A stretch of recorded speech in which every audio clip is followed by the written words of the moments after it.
This is Sleepy Science Explained, and I'm glad you found your way here. So, let's go somewhere you visit every single day and have never once seen your own brain while you sleep.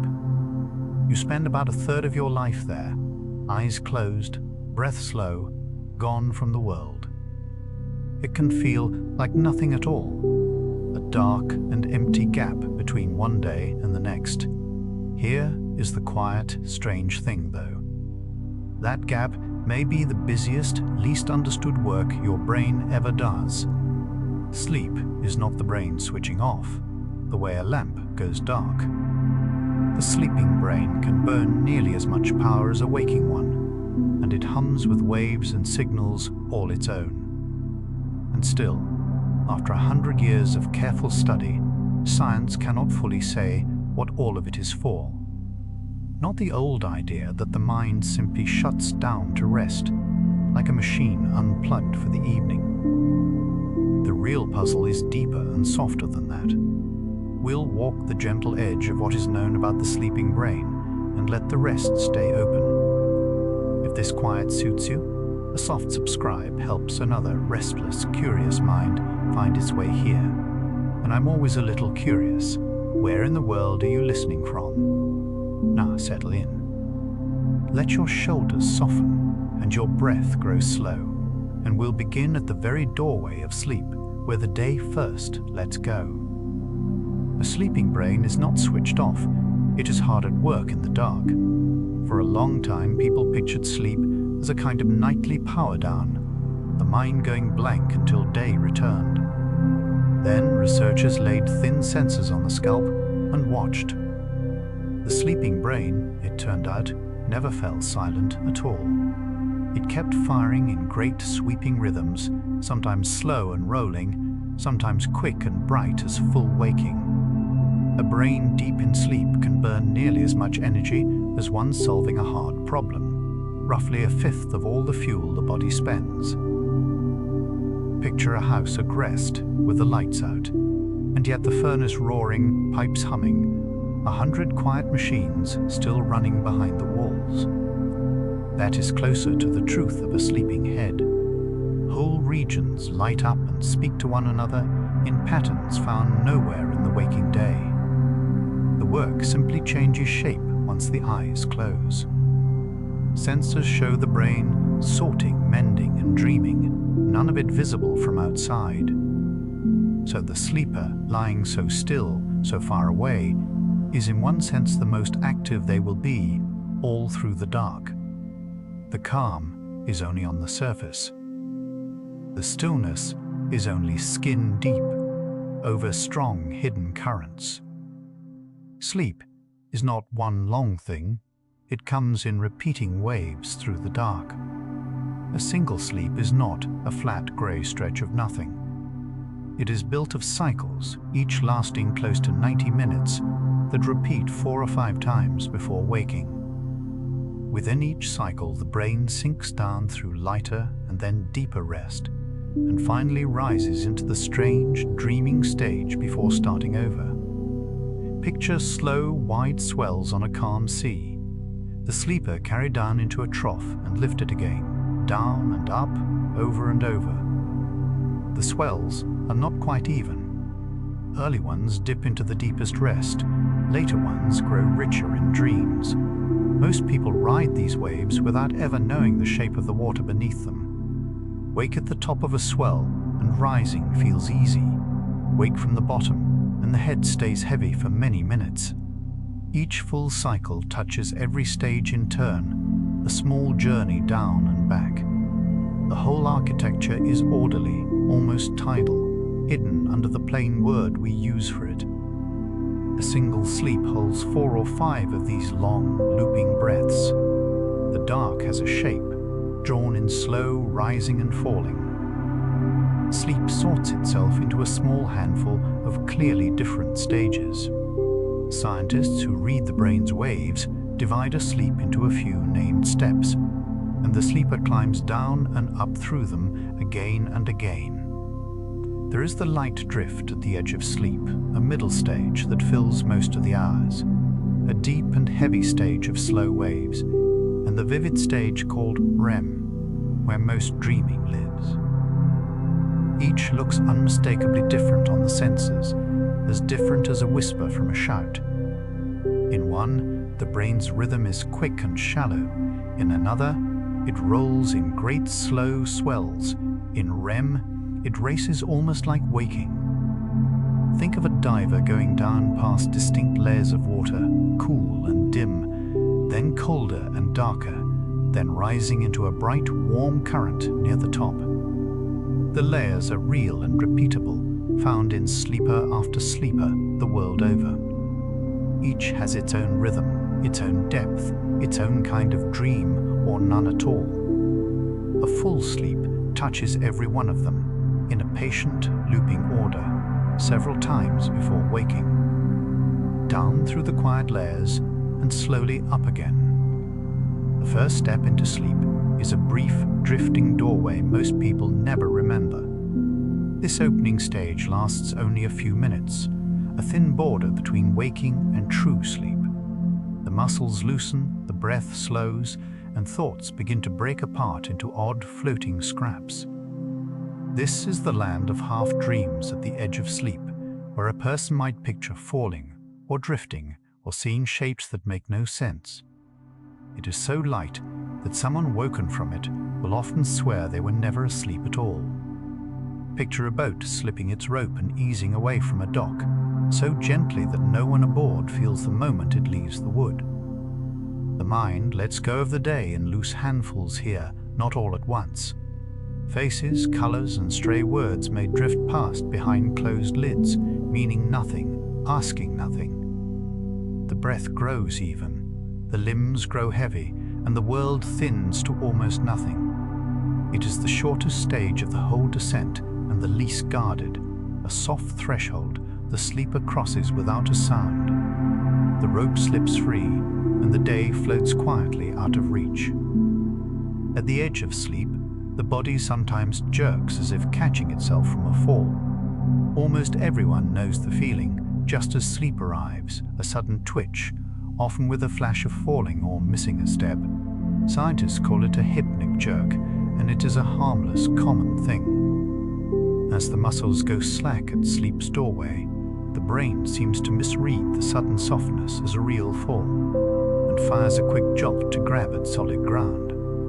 It is a bit like a guard nodding off at a post, then snapping upright at nothing. The jerk may come with a dream net stitched around it, a curb, a stair, a slipping foot, made in an instant to explain the shock.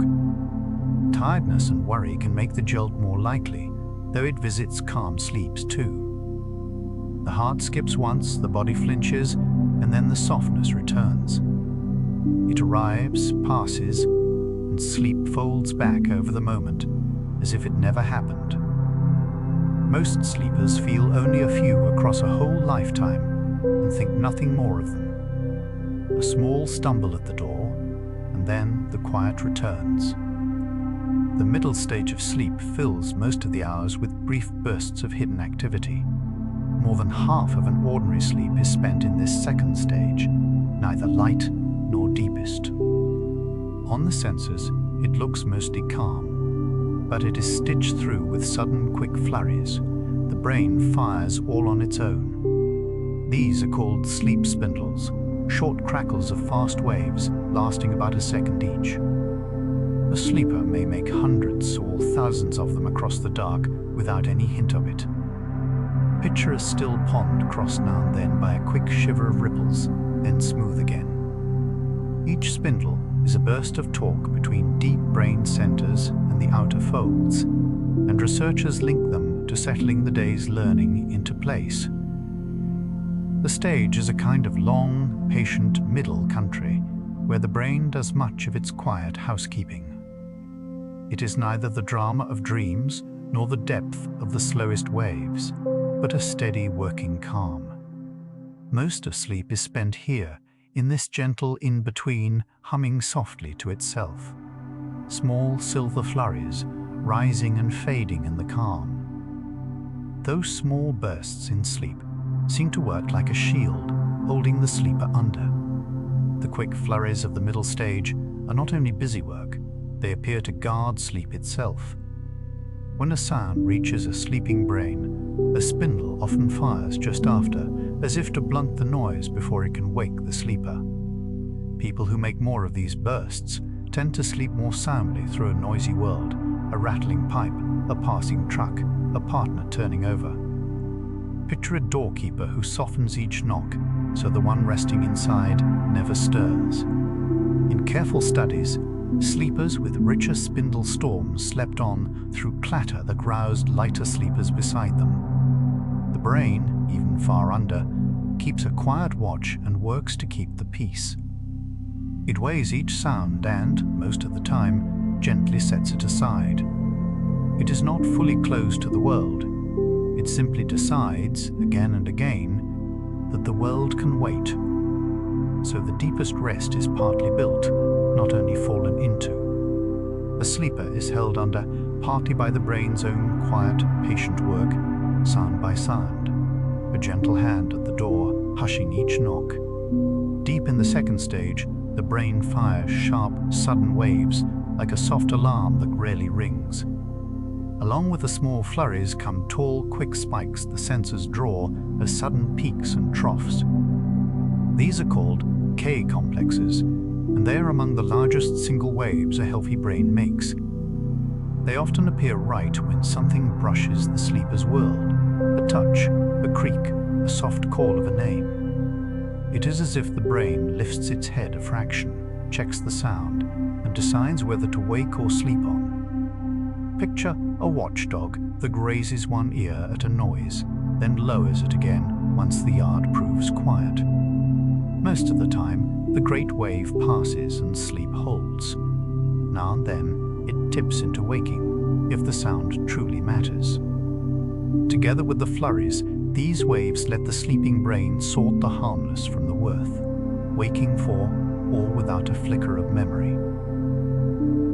The dark is full of these silent checks, made and forgotten by the thousand, each one a tiny question answered while the sleeper rests on. A tall wave rises, looks around, and settles. The deepest sleep rolls through the brain in great, slow waves. Past the middle country lies the heaviest rest, named for the huge, unhurried waves that sweep across it. Here the brain's billions of cells fall into a slow, shared rhythm, rising and dimming together about once a second, like a crowd breathing as one. This is the hardest stage to wake from. A sleeper pulled out of it is groggy and lost for a while, unsure of the room. Picture a wide field of grass, all bending one way in a slow wind, and the other, over and over, unhurried and vast. Most of this deep sleep comes early, in the first cycles, as if the body pays its heaviest debt first. Breath and heartbeat slow to their calmest. The body does much of its quiet mending here, and the mind grows nearly silent to the outside. Little of the world reaches in, and little memory is made.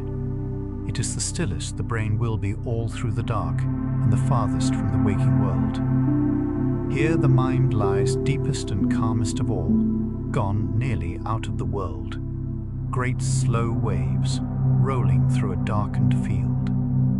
In deepest sleep, whole sheets of the brain go quiet and bright in unison. The slow waves of deep sleep are not scattered flickers. They are broad and sweeping, passing across the brain almost like a tide crossing a shore. Millions upon millions of cells hush together, then flare together in a rhythm slower than a resting breath. Sensors placed across the head catch the same great wave rolling from front to back, a fraction of a second apart, like a swell rolling down the length of a beach. In this shared hush, the brain is doing something orderly, not merely idling. Many researchers link these slow tides to filing away the day's memories and easing the wear of long waking. The louder and more even the waves, the deeper the rest tends to feel. It is a strange kind of togetherness, billions of separate cells keeping one slow beat in the dark. Nothing in the whole waking day looks quite like it. This vast, patient pulse crossing a silent mind. Across the whole sleeping brain, the great wave passes and passes, slow and sure.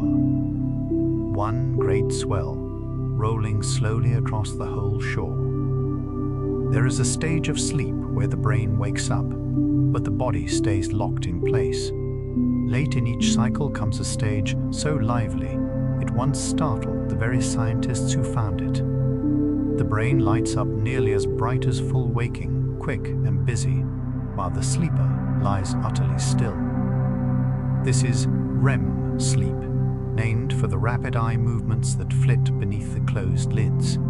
It is the home of the most vivid dreams. On the senses, a brain in REM could almost be mistaken for one wide awake, yet the body has gone soft and unmoving.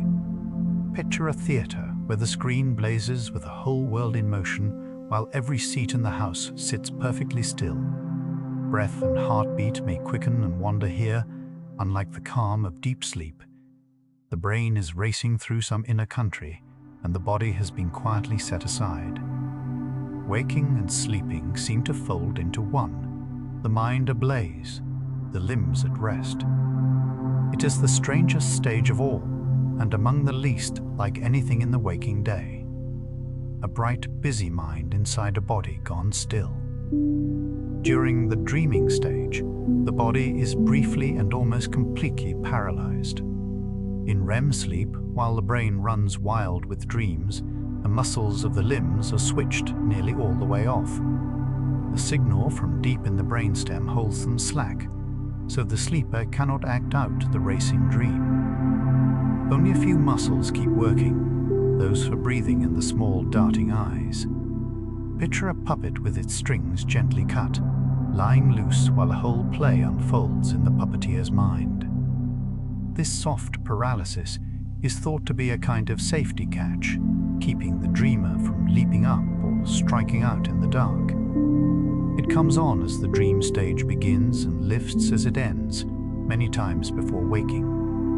Most sleepers never sense it at all, since it is time to hold only while they dream. The body is set down like a coat over a chair, while the mind goes traveling, and picked up again before the eyes open. Held slack and safe, it waits out the dream while the mind runs far ahead of it. The strings fall slack, and the dreamer lies still. Beneath closed lids in the dreaming stage, the eyes dart back and forth on their own. The rapid eye movements that give REM its name are easy to see. The closed lids flutter and twitch as the eyes flick side to side.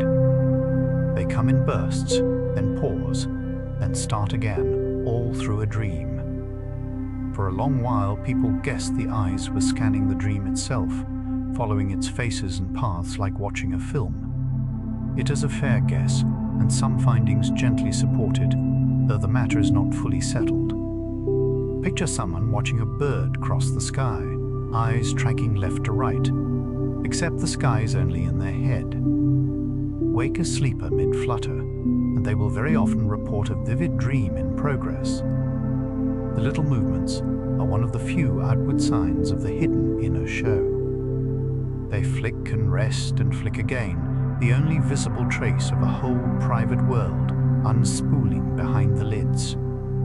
Watch closely, and the small darting is the one outward sign that a dream is running at all. Small movements beneath the lids, chasing an unseen sky. Most vivid dreams come from the dreaming stage, but the mind stirs up stories in other stages too. It is easy to think dreaming lives only in REM, and the wildest, most story-like dreams do rise there. But sleepers woken from deep and middle stages often report something as well, quieter and stranger, more like a mood or a still image than a tale. Picture the difference between a full film and a single held photograph, or a passing thought caught in the dark. The REM dreams tend to move and turn, with faces, places, and odd plots. The others drift, dim and half-formed. So the dreaming mind is not sealed inside one stage, it seeps softer into the rest of the descent as well. A person may pass through many kinds of inner scene across a single stretch of sleep, some vivid, some barely there. The brain, it seems, is rarely fully blank. Some flicker of image or feeling threads through nearly the whole way down. From the lightest drift to the deepest rest, some quiet inner picture is almost always playing. Stories in one room, still pictures in the others. The shape of sleep shifts through the dark, deep rest first and dreams saved for later. The cycles of a sleep are not identical copies. Early ones are heavy with the deepest slow-wave sleep, as if the body reaches first for its most mending rest. Later cycles trade much of that deep sleep for longer and longer stretches of vivid dreaming. So the richest dreams tend to gather in the later part of a long sleep closer to waking. Picture a descent that begins in a deep, dark cellar and rises floor by floor toward a bright and busy attic full of moving pictures. This is why a sleeper cut short often loses dream time most of all, since the dreaming was saved for the hours that never came. The body seems to set its own order of needs, paying the heaviest debt before the lighter one. Each part of the dark takes on its own character, deep and dreamless at the start, thick with dreams near the end. The same handful of stages, dealt out in a changing mix. Deep water first, and bright dreams near the surface. As sleep deepens and dreams begin, the heart and breath keep changing their pace. Sleep is not one steady calm for the body. In the deepest stage, heartbeat and breathing slow to their gentlest, even and low, like a boat rocking softly at anchor. But in the dreaming stage they can quicken and wander, speeding and slowing without warning, almost as if the body were awake and moving. Picture a still harbor at slack tide, then a freshening breeze that ruffles the same water an hour later. These shifts follow the stages faithfully, cycle after cycle, all the way down and back. The calm of deep sleep gives the heart a long, easy rest. It rarely gets by day. The stir of the dream stage keeps the body from settling too far into one single note. So even in stillness, the sleeper's inner weather turns, following the hidden map of the dark, from deep quiet to restless flutter and back again. The body never settles into one single note for long, but shifts with each stage it passes through. Slow and even, then quick and wandering, and slow once more. The body cools itself down in order to fall asleep at all. Sleep does not begin only in the brain, it begins in part with a drop in warmth. As sleep nears, the body sheds a little heat from its core, sending it out through the skin of the hands and feet, which grow warm to the touch. The inner temperature dips by around a degree and stays low through the deepest rest. Picture a house lowering its thermostat to settle in for the dark, letting the outer rooms glow warm while the center cools. This small cooling seems to be one of the signals that ushers sleep in and holds it. The temperature climbs again in the hours before waking, helping lift the sleeper back toward the day.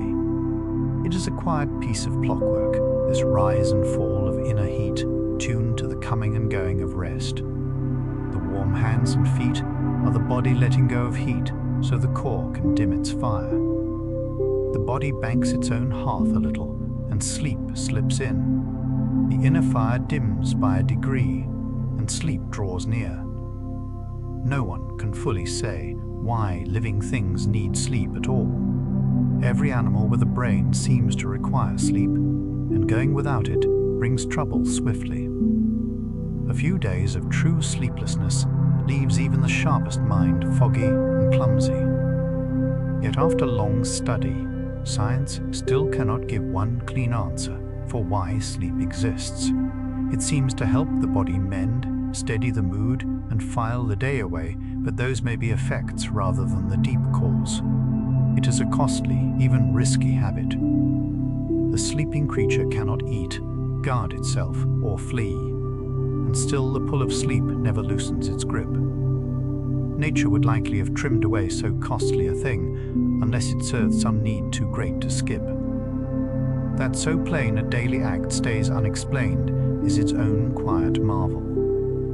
Researchers can list what sleep does, and still not name the one thing it is truly for. We do it faithfully, all of us, from the whale to the fly, without quite knowing the reason. The need is certain, the why is unanswered. The need is sure, and the reason keeps its own counsel. Sleep, or something like it, appears in nearly every creature that has a brain. From the great whale to the small housefly, animals rest in ways that look a great deal like sleep. They fall still, grow slow to respond, and, if kept from their rest, seem to owe a debt they later repay by resting more. Even brainless creatures like some drifting jellyfish settle into long, quiet spells that answer to the same rules. Picture the whole living world dimming its lamps in turn, each in its own hour, from the deep sea to the treetops. This wide spread hints that sleep is very old and very deeply woven into life. Whatever it does, it seems too important for living things to have let it go. Creatures separated by hundreds of millions of years still bow to the same daily need. A fly rests, a whale rests, a bird rests, each in its own way, all obeying one old law. The habit runs deeper than dreams, deeper perhaps than brains themselves. Whatever it is, life has kept it faithfully across countless kinds and countless ages. Across the whole living world, the lamps dim in turn.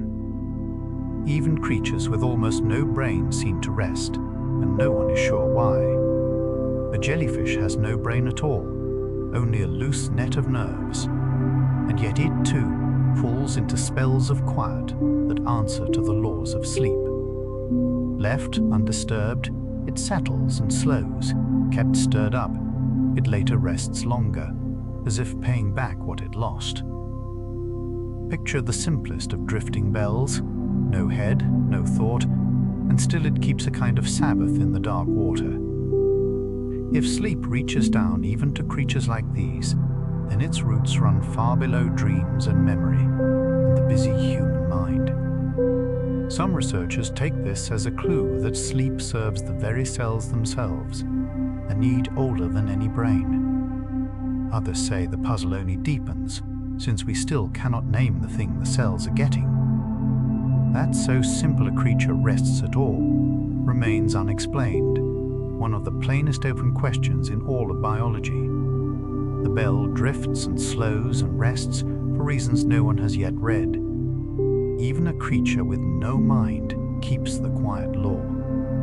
Nearly every night, the sleeping mind spins whole worlds and then lets them go. Across the hours of sleep, spread through several stretches of the dreaming stage, the brain builds vivid scenes, faces, and places, then dissolves them. Almost every person who has ever lived has watched these private shows, unbidden, in the dark.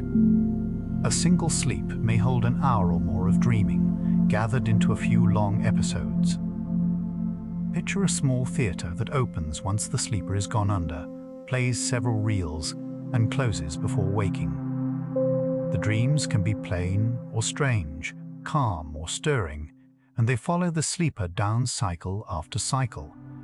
Most people dream far more than they recall, since the shows are usually erased before the eyes open. The reels turn faithfully in the dark, whether or not anyone remembers the show. It is one of the most common things a human brain does, and one it does almost every single time it sleeps. A whole world is built and let go quietly each and every time the eyes close. Whole worlds open in the dark and quietly close. Why we dream at all is a question science still cannot answer. For all that dreaming is universal and nightly, no one can say for certain what it is for. Some researchers think dreams help sort feelings or rehearse the day's troubles where they can do no harm. Others suspect dreams are a byproduct, sparks thrown off by a brain busy tidying itself, meaning little on their own. Still others wonder if they help weave loose memories together in strange new ways. Picture several careful people standing around the same dark doorway, each describing a different room beyond it. No single idea has closed the matter, and the question remains unanswered after more than a century of study. What is clear is only how ordinary and how strange it is, this nightly theatre with no agreed purpose. That so common an act stays unexplained is a quiet reminder of how near the unknown really sits. The dreaming goes on, faithful and unread, waiting for an answer that has not yet come. The reels turn nightly, and no one has read the reason.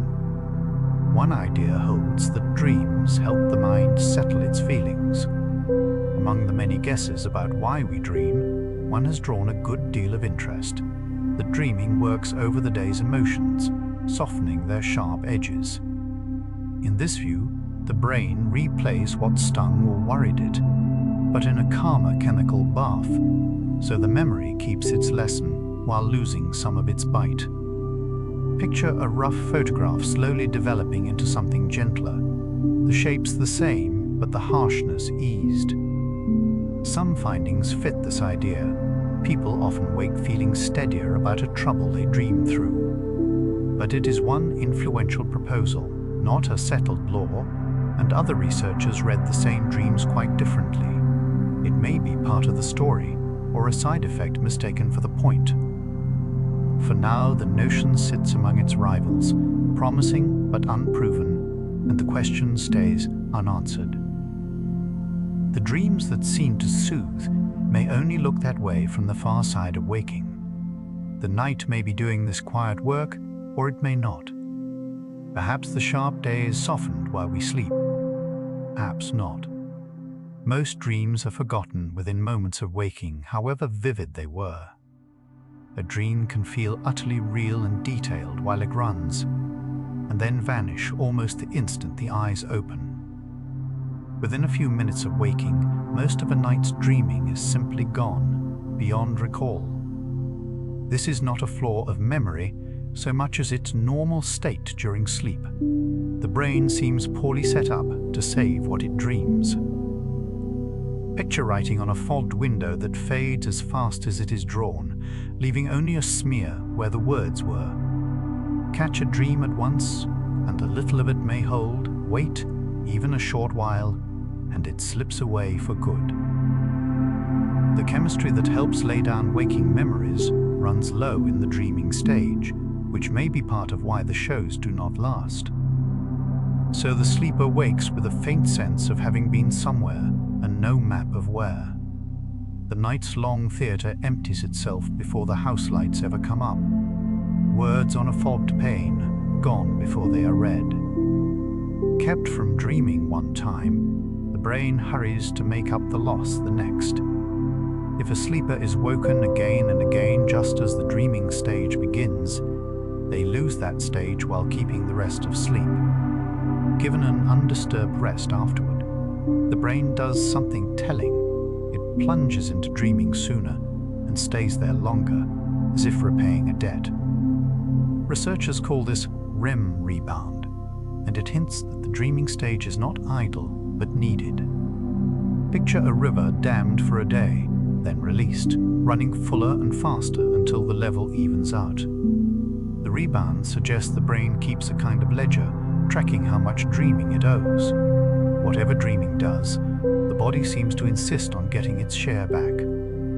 This is one of the clearest signs that the dream stage serves some real purpose, even one we cannot yet name. Hold the dreams back, and they return with interest the moment the way is clear. The brain seems to guard its share of dreaming as closely as it guards its rest. The held river runs fuller once the gate lifts. Nightmares are ordinary dreams turned fearful, and nearly everyone has them. A nightmare is a dream that tips into fear or distress, vivid enough to wake the sleeper, who often recalls it clearly. They rise mostly in the dreaming stage, later in a sleep, and are a normal part of the human experience, common in the young and known to all ages. Picture the same in a theater. Only the reel has turned dark, and the sleeper cannot look away. The body may wake with a racing heart, the dream still sharp in mind. Worry and hard days can make them more frequent, though calm sleepers meet them too. Unlike some other night events, a nightmare is usually remembered, which is why it lingers into waking. It is the dreaming brain following a thread of fear rather than calm, building a scene that grips before it lets go. Troubling as they feel, they are a common weather of sleep, passing like any other and leaving the sleeper safe in bed. A darker reel, and the sleeper wakes with it, still glowing. Night terrors are something else entirely, and the sleeper rarely remembers them at all. A night terror is often confused with a nightmare, but it is a different creature. It rises not from the dreaming stage, but from the deepest slow-wave sleep, usually early in a sleep. The sleeper may sit up, cry out, or thrash with a look of great fear, eyes open, yet remain fast asleep and beyond reach. Picture a person acting out terror on a stage, while the house lights show they are plainly still asleep. In the morning, they recall nothing of it, though others in the house may remember it well. Terrors are most common in young children, whose deep sleep is heaviest and most fade with age. Because they come from deep sleep, not dreaming, there is usually no story attached, only raw feeling with no plot behind it. The sleeper passes through the storm and wakes calm, carrying no memory of the weather that shook them. To them, in the morning, it is as if the fright had never come at all. A storm crosses the deep and leaves no trace behind. Most dreams are far more ordinary than we tend to remember. When people write down every dream they can catch, a plain truth appears. The great bulk of dreaming is mundane. Sleepers dream of familiar rooms, everyday chores, half-known faces, and small worries, far more than of flying or falling. The wild, strange dreams stand out and stick in memory, while the plain ones fade unnoticed, skewing what we think dreaming is like. Picture a photo album where only the odd and striking shots were kept, and all the ordinary ones thrown away. The dreaming mind mostly reworks the stuff of daily life, lightly reshuffled and rearranged. Now and then, it drifts into the strange, and those are the dreams we tell over breakfast. But the true average dream is closer to a quiet errand than a grand adventure. The theatre plays far more plain days than wonders, though it is the wonders alone that we carry into waking. So dreaming feels stranger in the telling than it ever truly is across a whole night, mostly ordinary rooms with the odd door left ajar. People blind from birth still dream, but in sounds, touch, and feeling rather than pictures. Dreaming does not depend on the eyes. Those who have been blind from birth report rich dreams built of the senses they know, voices, footsteps, textures, warmth, and movement, without any visual scene. Those who lost sight later in life may keep dream images for years, slowly fading as waking memory of sight fades. Picture a radio play set against a film. The same story carried by sound and touch instead of light. This shows that dreaming is the whole mind at work, not the eyes replaying a reel. The brain dreams in whatever language it has learned to sense the world, whatever senses it knows best. So dreams are as varied as the sleepers who have them, each built from a private store of experience. The inner theatre does not require a screen. It can play in sound and skin and feeling alone and lose nothing of its power. A dreamer needs only the senses they have, and the mind supplies the rest. No pictures needed, and the story still unfolds. How time moves inside a dream is a puzzle that resists a clean answer. It often feels as though a dream can pack hours of story into a short spell of sleep, or stretch a single moment out long. People have long wondered whether dream time runs faster than clock time, or slower, or simply loose. Careful tests, where lucid dreamers signal the start and end of a counted task, hint that some dream actions take about as long as they would awake. But the sense of a vast night crossed in one dream is common and hard to square with that. Picture a story that feels epic in the telling, yet fits on a single page. The truth may be that dream time is patchy, quick in places, slow in others, stitched together by a mind that does not check the clock. For now, how a dream measures its own hours is unsolved, and no one knows quite how the mind keeps time while it dreams. The dreamer wakes unsure whether a moment or an age has passed. A single page that reads like a long, long night. While the body sleeps, the brain quietly files away the day's memories. Sleep is not lost time for memory. It is when much of remembering is made to last. Learn a list, a route, or a tune. Then sleep. And the memory is often firmer than it was before rest, and firmer than if waking had continued. Researchers see this again and again. A stretch of sleep protects and strengthens what was learned. Picture a librarian working after closing, moving the day's loose papers into their proper shelves while the building is dark and still. Different stages seem to handle different kinds of memory. The deep stage tending to facts, the dream stage to skills and feelings. The learning happens by day, but much of the keeping happens by dark once the doors are shut. This is one of the clearest jobs sleep is known to do, seen in study after study. The mind sorts and stores in the quiet, so the day is not lost when it ends. The library is set in order while the doors are shut. As the brain sleeps, it replays pieces of the day like a low, repeating echo. In careful studies of resting animals, scientists watched the same brain cells that had mapped a maze by day fire again in sleep, in the very same order, only faster. It was as if the sleeping brain walked the maze once more in miniature, over and over, tracing the path it had learned. Signs of the same replay have since been found in sleeping people learning new tasks.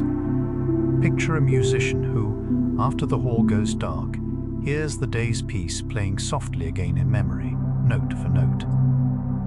This quiet rerun is thought to be part of how a fresh memory is pressed into lasting form. The day's route is walked again in the dark, strengthening the trail with each pass. It is not a dream exactly, but a rehearsal running beneath the dreams, unseen and unfelt. Night after night, the same faint trail is walked again until it will not fade. The path is retraced until it holds firm enough to last. The day's small journey, walked again in the dark. The deepest, slowest sleep seems especially tied to remembering facts and events. Of all the stages, the deep, slow wave stage appears to do the most for plain memory, the kind that holds names, facts, and the events of a day. People who get richer, deep sleep after learning tend to recall more the next day. The great slow waves may act like a signal that carries fresh memories from a quick, temporary store into longer keeping. Picture papers being carried from a crowded front desk into deep, roomy archives at the back where they will not be lost. Cut the deep sleep short, and this filing suffers, even if the rest of sleep is whole. The stage that looks the most silent turns out to be busy at one of the mind's most important tasks. It is a quiet kind of work, done far from any dream, in the heaviest part of the dark. The most silent stage does some of the mind's most lasting work. In the stillest hours, the day is written down to keep. The day's pages carried back into the deep archive. The dreaming stage is thought to help with skills and feelings. though the details are debated. While deep sleep tends to firm up facts, many researchers link the dreaming stage to other kinds of learning, physical skills, patterns, and the emotional weight of memories. In this view, REM helps polish a practiced motion or weave a new idea into old ones. Picture a workshop that, after hours, quietly oils and tightens the tools used that day so they move more smoothly next time. Some studies support a role for the dream stage in such learning. Others find the picture murkier, with the stages overlapping and sharing the work. It is an active, unsettled corner of the science, and the exact split of labor stays unanswered.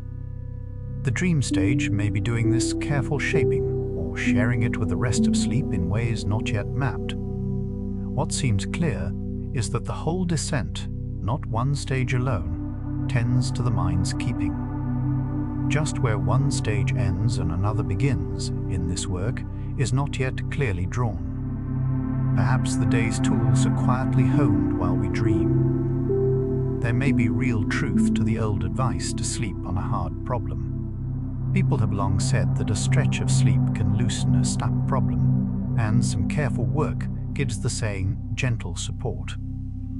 In certain studies, people who slept between meeting a puzzle and returning to it were more likely to spot a hidden shortcut than those who stayed awake. The idea is that sleep reshuffles fresh memories, letting distant pieces meet and new links form. Picture a box of jumbled parts left to settle in the dark so that a few fall neatly together by the time waking comes. But the effect is not ironclad, and researchers still argue over how strong and how common it is. Whether sleep truly sparks insight or rest and distance alone do the work is unsolved. For now, the old advice has some science behind it, though not a firm law, and no one knows quite how the trick is done. The night may quietly rearrange a problem or simply give it room. Left in the dark, a few loose pieces may drift into place. Scientists have learned to nudge a sleeping brain to strengthen a chosen memory. In a striking line of work, researchers taught people something while a certain sound or smell was present, then played that same cue softly during deep sleep. Sleepers given the cue often remembered the linked lesson a little better the next day than lessons left uncued. It is as if a gentle whisper in the dark told the brain which papers to file first. Picture ringing a small bell near a sleeper to call up and set firmer one particular memory among many.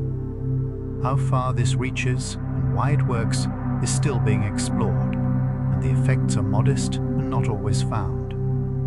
Much about the mechanism remains unexplained. No one yet knows the full path from a soft cue to a firmer memory. It hints that the sleeping brain is listening in its own way and can be gently steered. That a memory can be coaxed in sleep at all is a quiet wonder, its limits not yet known. A soft cue in the dark, and one memory holds a little firmer. One bold idea says, sleep may be for forgetting as much as for keeping. Not every theory of sleep is about saving memories. One influential proposal turns it around. It suggests that during waking, the brain's connections all grow a little stronger and more crowded, and that deep sleep gently turns many of them back down, keeping the useful and trimming the rest. In this view, sleep resets an overfull mind so it can learn again the next day. Picture a garden pruned each evening so it does not choke on its own growth. Some findings fit. Connections do seem to weaken overall across a sleep. But other researchers argue the truth is more mixed, with sleep both strengthening some links and weakening others, and the question stays unanswered. The idea is promising and hotly debated, not settled. Sleep may be quietly clearing space as much as filling it, and which way the balance tips no one can yet firmly say.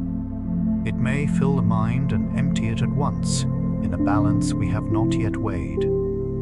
Perhaps the mind is gently pruned to grow again. The day's doings often thread their way straight into the coming dreams. learn a new game, walk a strange city, or spend hours at one task, and it tends to reappear, reshaped, in that sleep's dreams. People taught a simple falling block puzzle for hours reported seeing the shapes drift down behind their eyes as they fell asleep.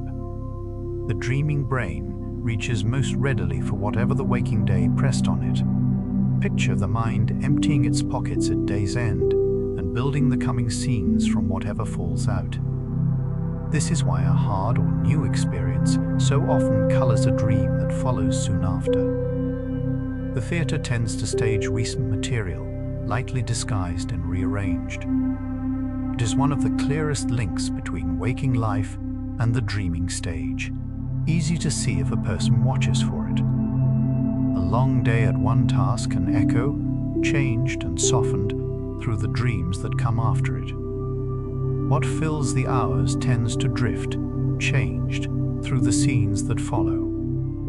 The day's leftovers drift down into the coming scenes. Some sleepers become aware they are dreaming and know the world around them is not real. Now and then, a dreamer realizes, inside the dream, that it is a dream. This is called lucid dreaming, and it is a real and studied thing, not a tale. In that odd state, the sleeper stays asleep, yet knows the scene is made of mind, and may even shape where it goes. Picture watching a film and suddenly grasping one is inside it, free to change the story.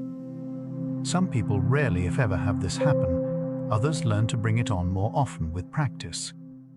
During a lucid dream, the front of the brain, quiet in ordinary dreams, seems to stir a little back toward waking awareness. It sits in a strange border country, half in sleep, half in knowing, unlike any ordinary dream. That a mind can wake within its own dream and not leave it is one of sleep's stranger truths. The dreamer walks knowingly through a world of their own making, aware it will vanish on waking. Awake inside the dream, and still dreaming on. A lucid dreamer, unable to move or speak, can still send a signal out with the eyes. Because the body is held slack in the dreaming stage, a lucid dreamer cannot wave or call to say they know they are dreaming. But the eyes still move. In clever experiments, sleepers agreed beforehand to make a set pattern of eye movements, say, left, right, the moment they became lucid. Watching the sleeper's eyes, researchers saw the exact signal flick out on cue from within a dream. Picture a diver deep underwater, unable to speak, tugging a rope in an agreed code to those above. This is one of the few times a message has crossed cleanly from inside a dream to the waking world. It proved that lucid dreaming is a genuine state, not a memory made up on waking. A dreamer reached out through the one door left open, and someone was there to catch it. The eyes spoke for the sleeping body, and the message came through. A signal flicked out from the deep and caught above. What lets some people wake inside a dream and not others is not understood.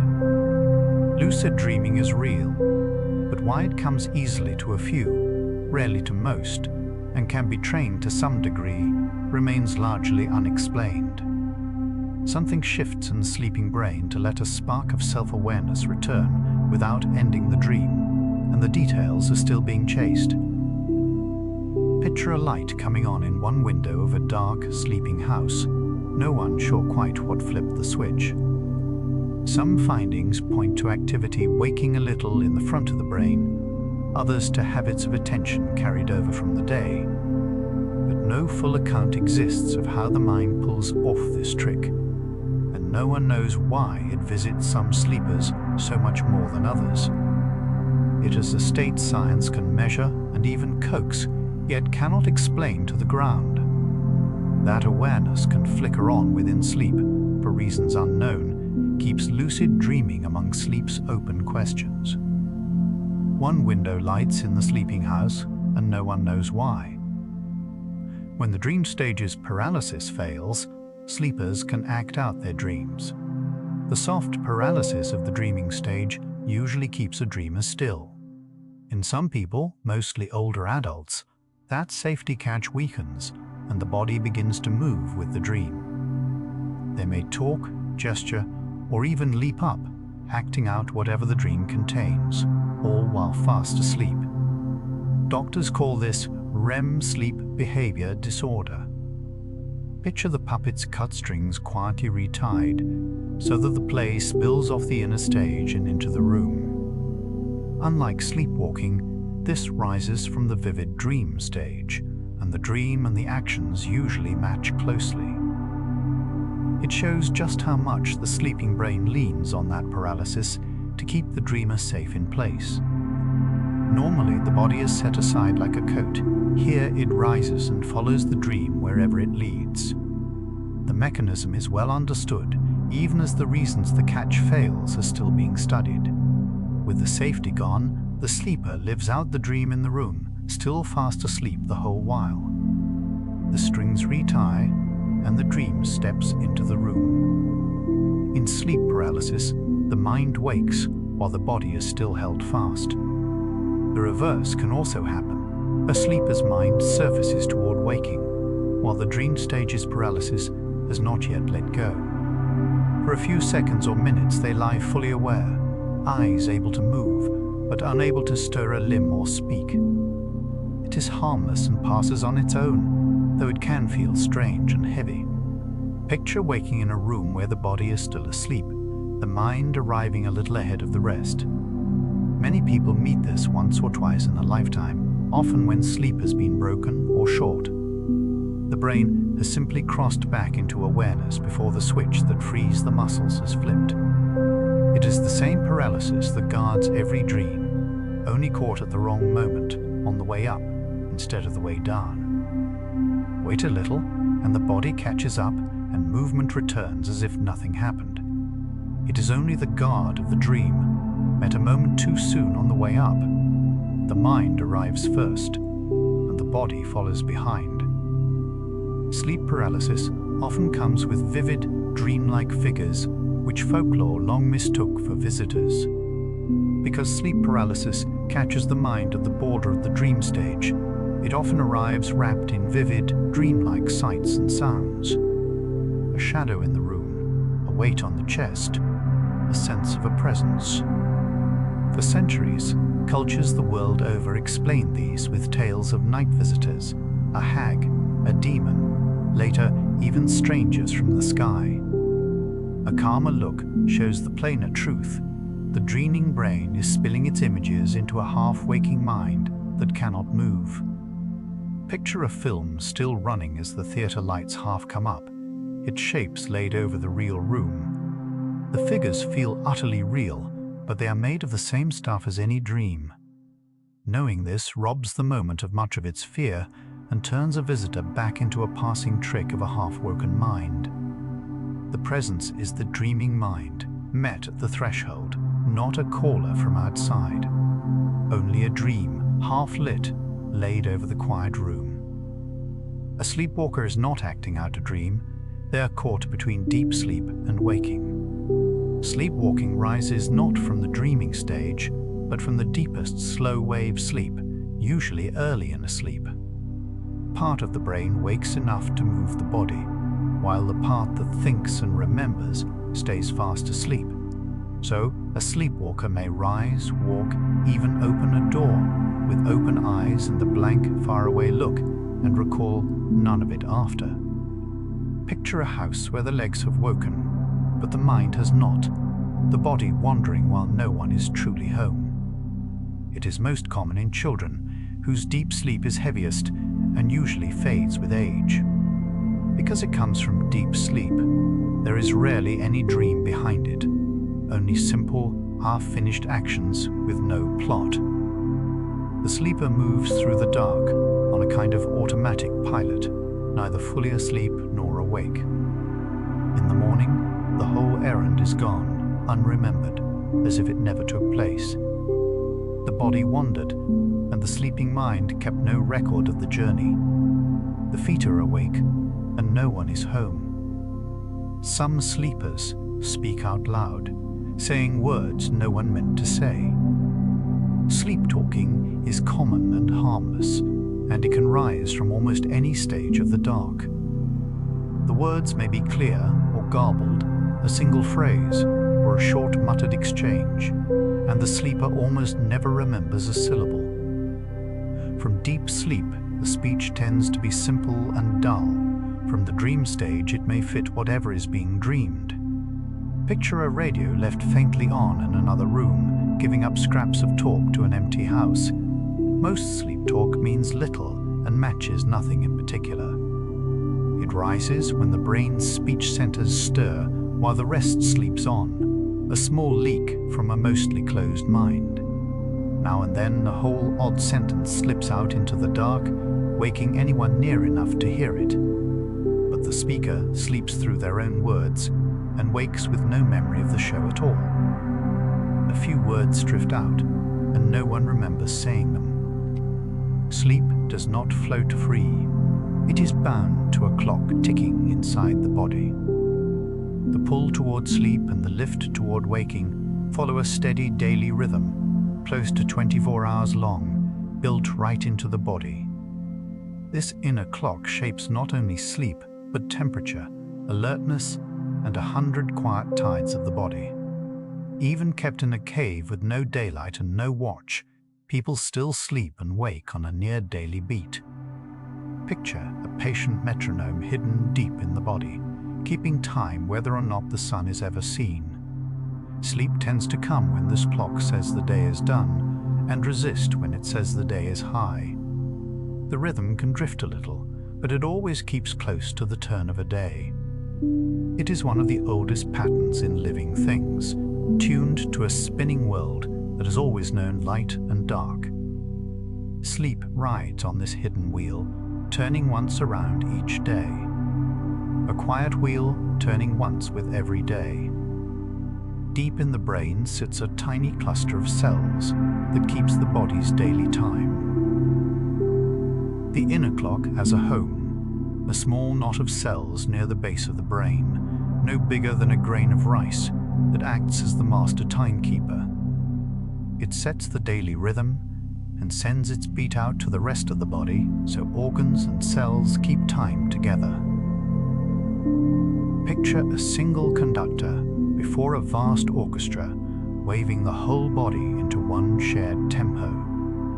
Damage this little cluster, and the neat daily rhythm falls apart, sleep scattering into short naps around the whole turn of the day. Every organ has its own small clock, but this knot keeps them all in step and moving as one. It reads signals about light and dark and adjusts the beat to match the world outside its dark home. So a speck of tissue, easily overlooked, quietly governs the timing of a whole life, sleep and waking alike.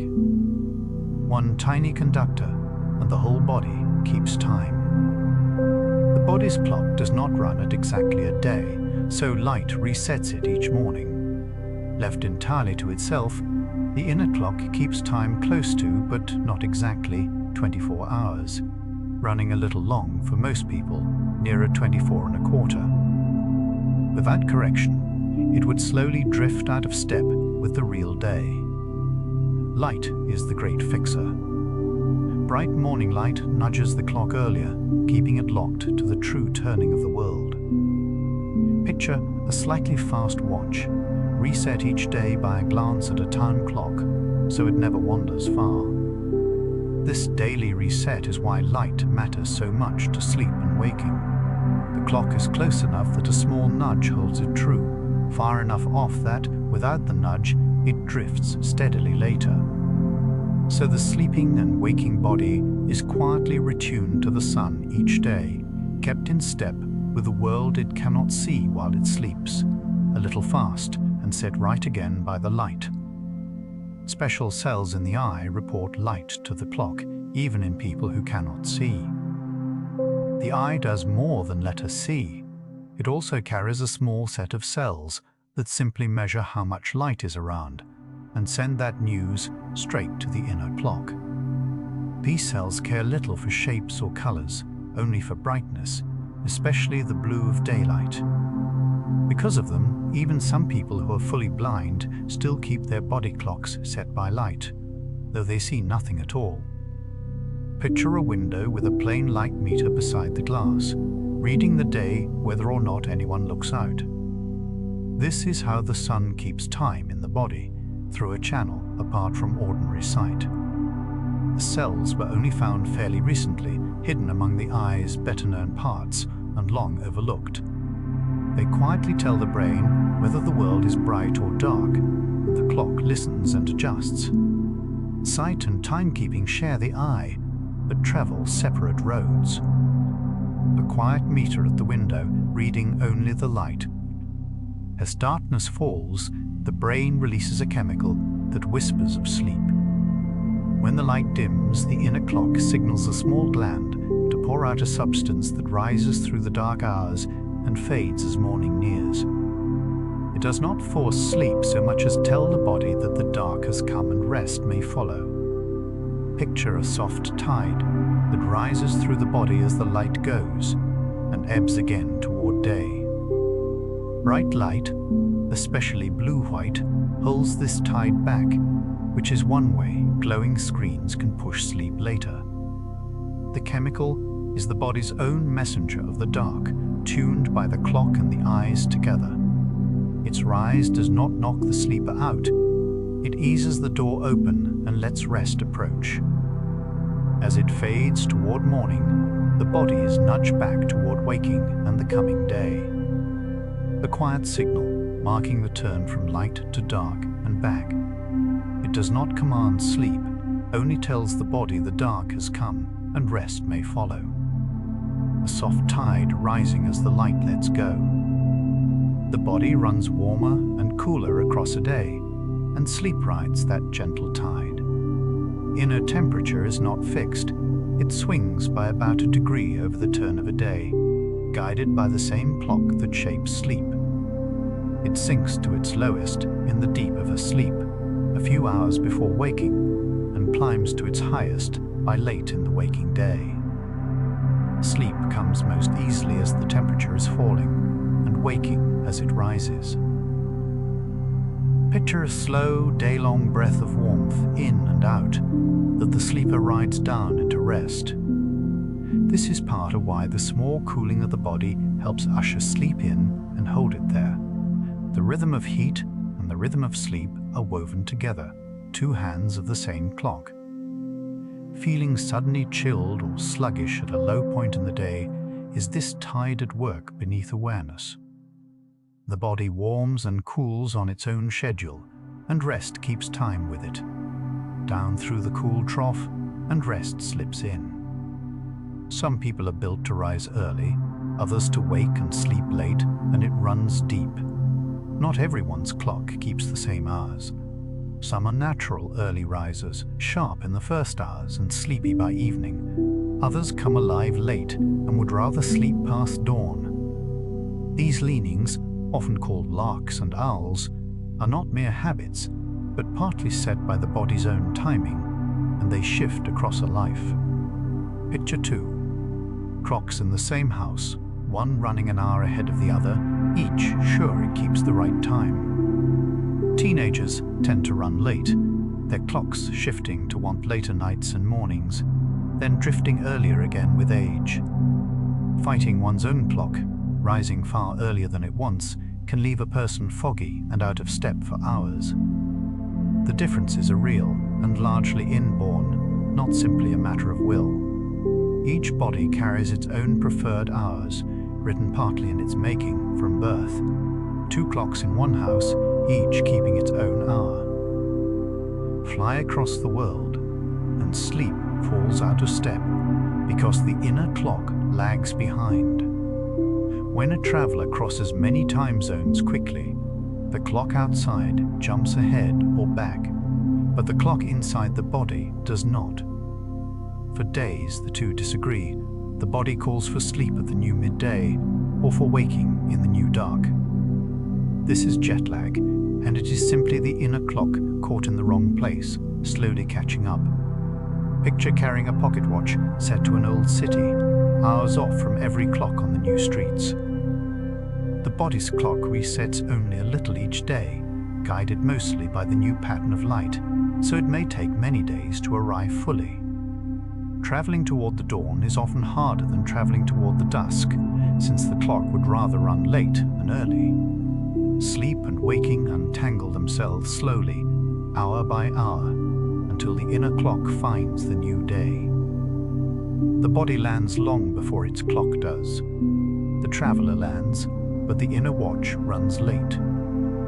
The longer one stays awake, the more a sleep-bringing substance builds in the brain. Alongside the daily clock runs a second force, a rising pressure to sleep that grows with every waking hour.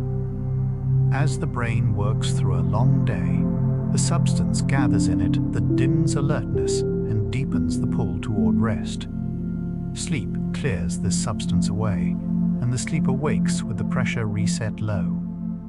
Picture a slow drip filling a basin all through the waking hours until it is heavy and full, then emptied by a stretch of rest.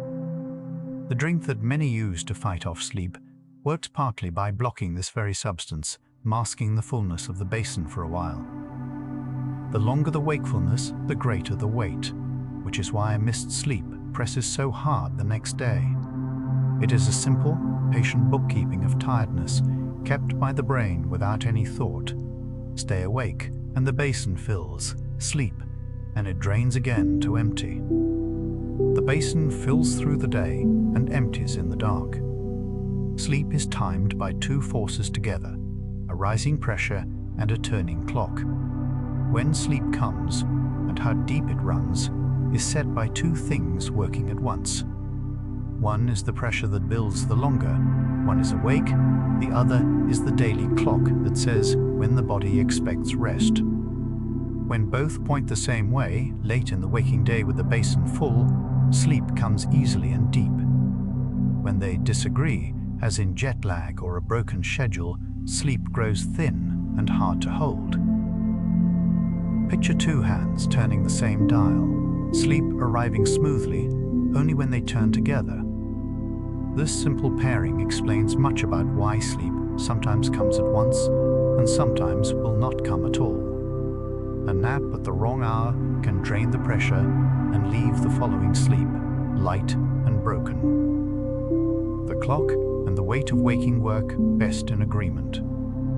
Sleep is easiest when both the tide and the fullness point toward rest.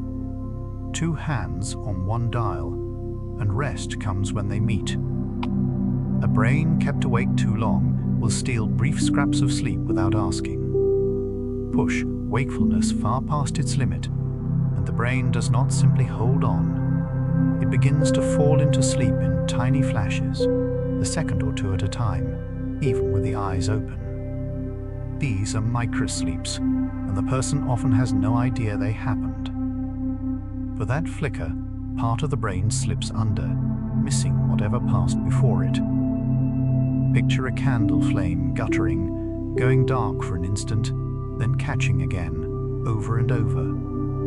In these brief blackouts, a tired mind can lose the thread of a road, a task, a sentence, without ever knowing it dozed. The pressure to sleep has grown so great that the brain takes payment in stolen sips it never asked permission for.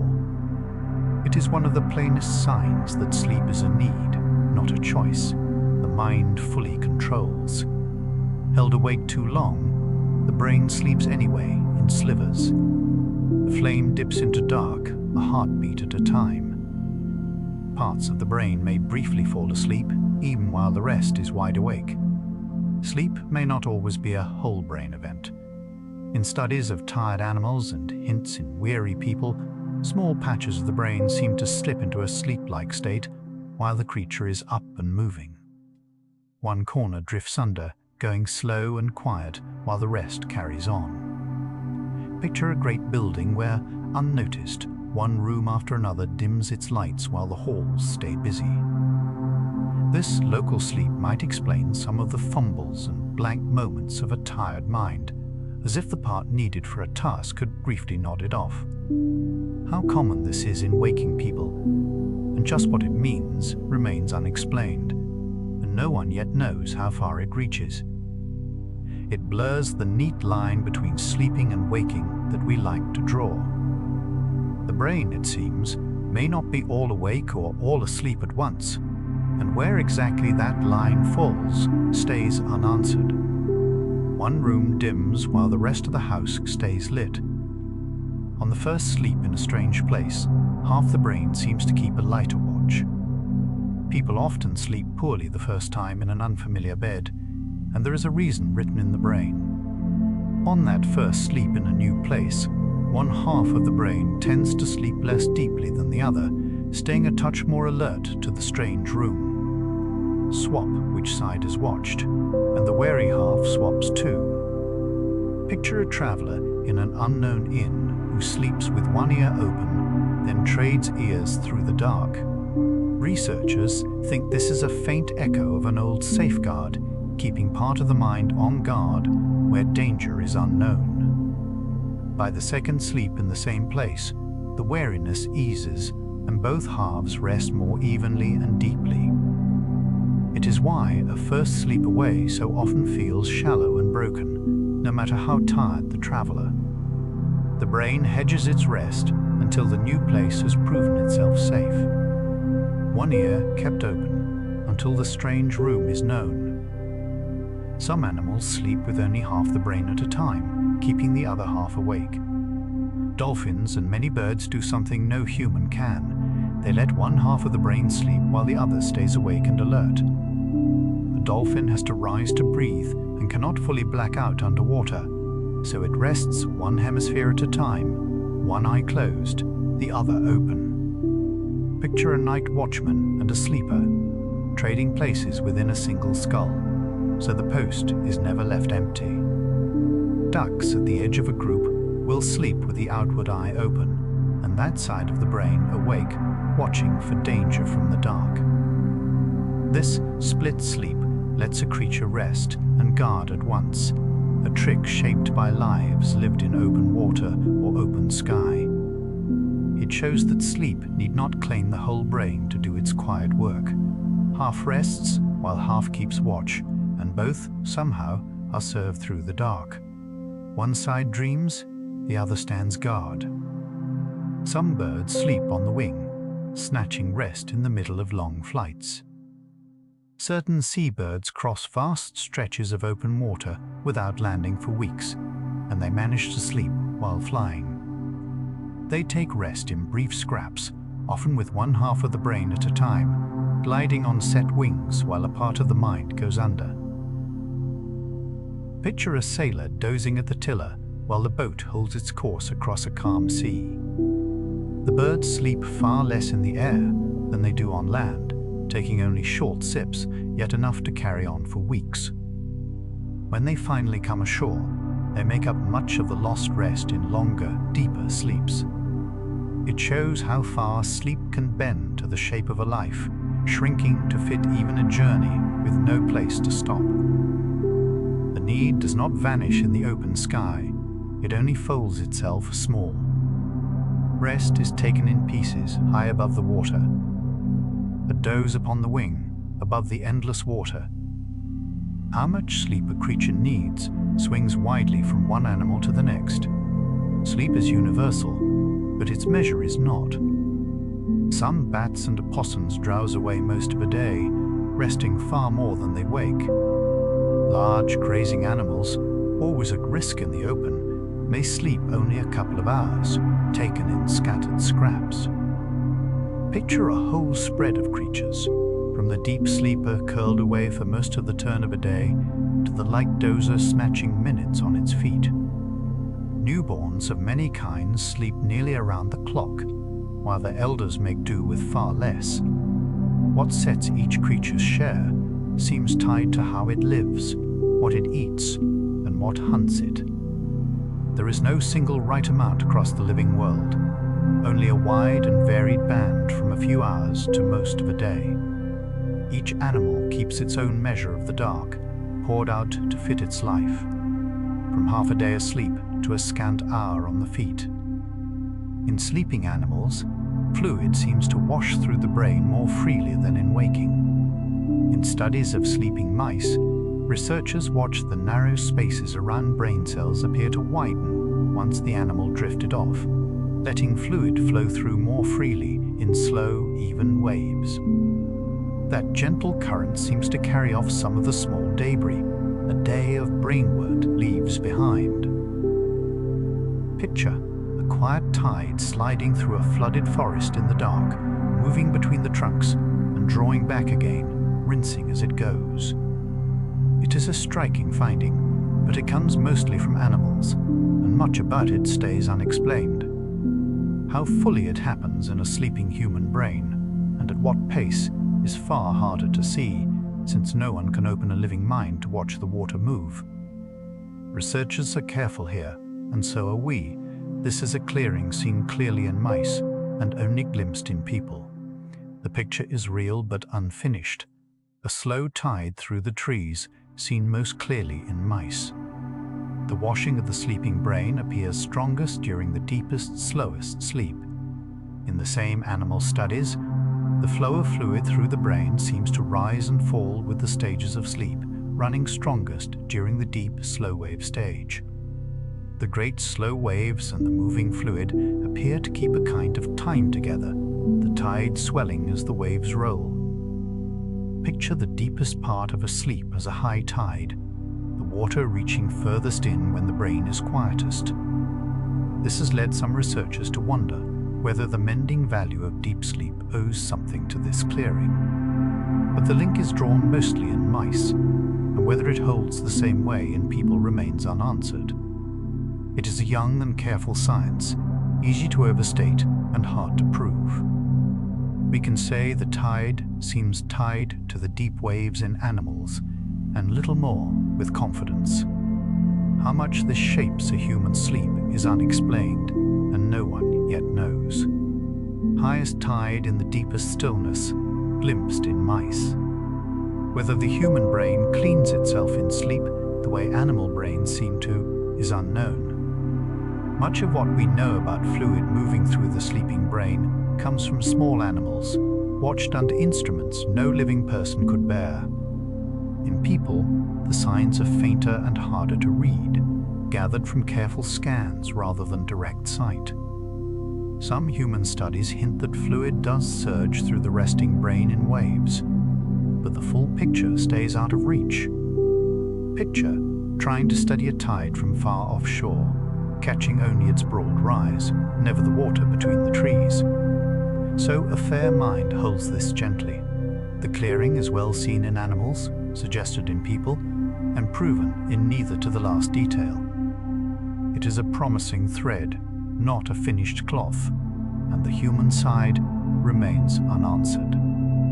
Careful researchers say plainly that no one can yet fully say what the sleeping human brain does with its quiet hours at this fine A grain, well seen in mice, and still only glimpsed in us. In the deepest sleep, the body pours out the signals that build and mend. Deep, slow-wave sleep is a busy time for the body, not just the brain.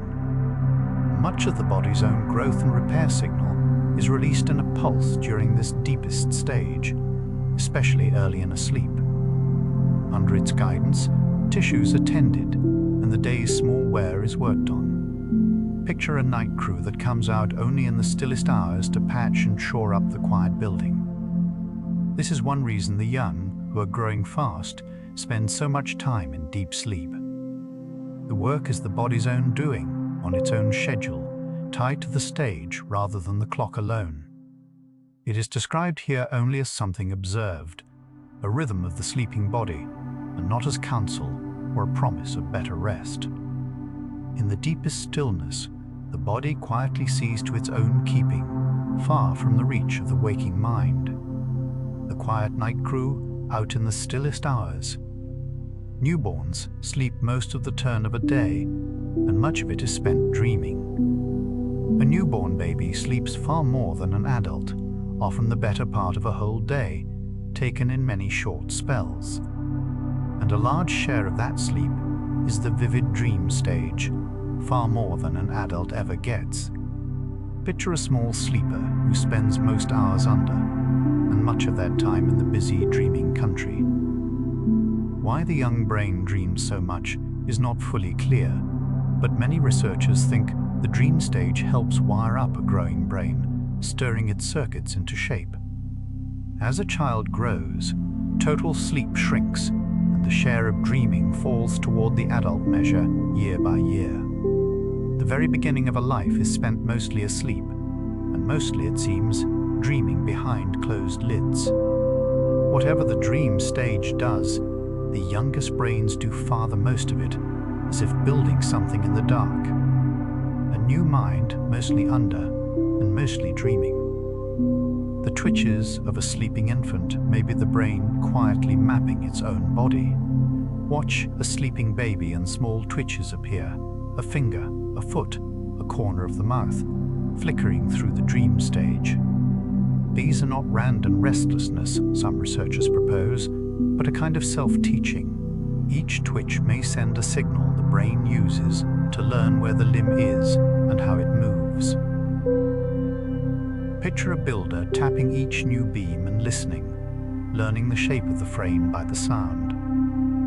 In this view, the sleeping body tests its own parts one by one, wiring the map of itself in the safety of sleep. The idea fits findings in young animals, whose sleeping twitches light up just the brain areas for the twitching part.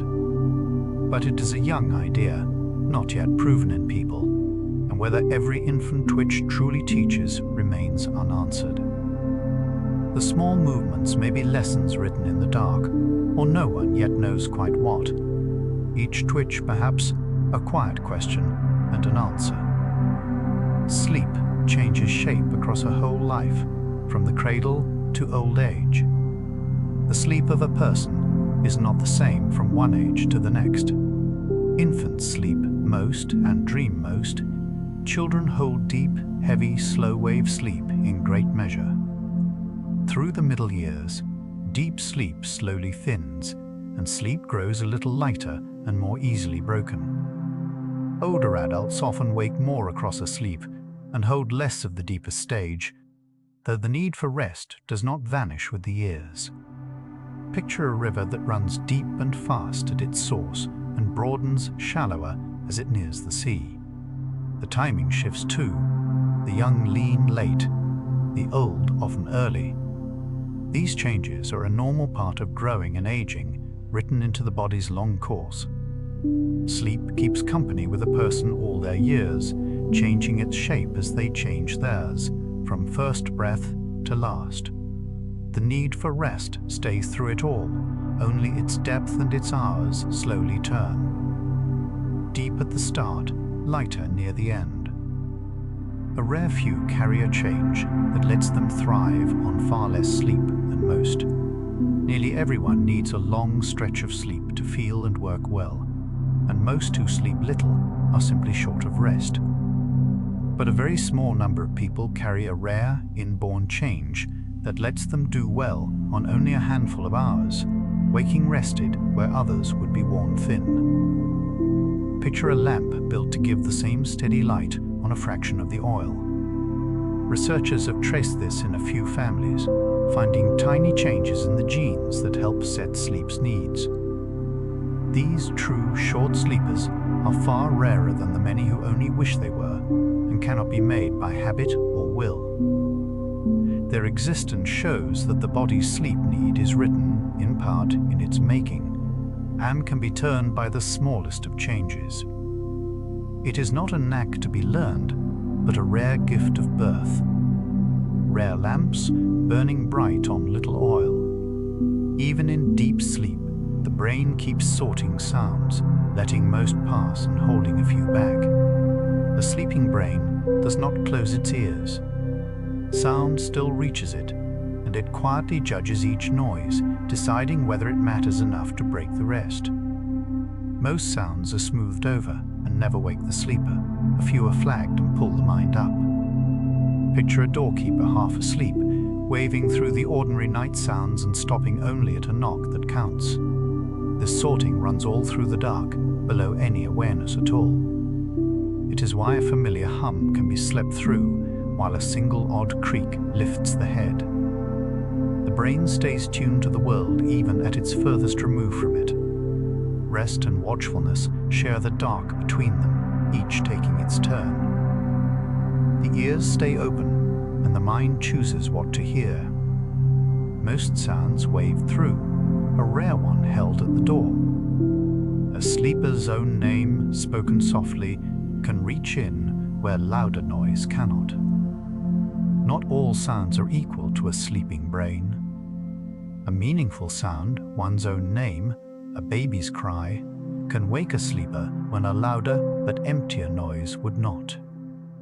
The brain, even under, still weighs what a sound means, not only how loud it is.